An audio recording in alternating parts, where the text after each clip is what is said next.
Agatha Christie, l'escriptora de novel·la negra, també va ser protagonista del seu propi misteri? I aquest misteri està dins d'este llibre. Anem a resoldre'l.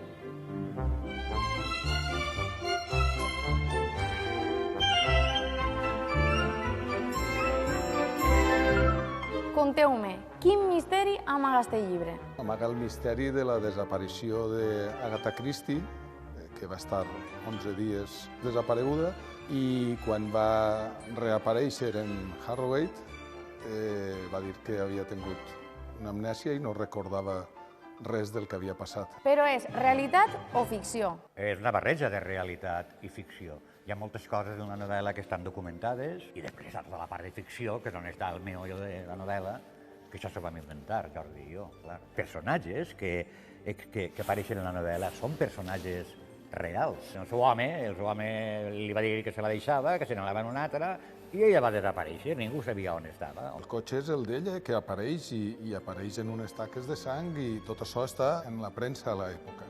El que nosaltres fem és, a partir d'ahir, dir ella es troba en algú, i en eixe algú fa un viatge, aquests 11 dies, i aquest viatge la du a la ciutat en la que apareix, a Harrogate, i allí passen coses. I conteu-me, com s'escriu a quatre mans? Un capítol cadascú o què?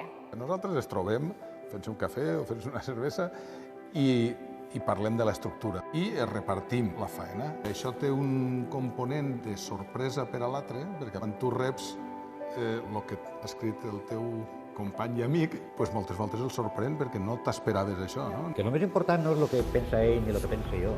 El més important és el llibre, el resultat que volem del llibre. I per això tenim que ser molt generosos, tots els que intervenen en això.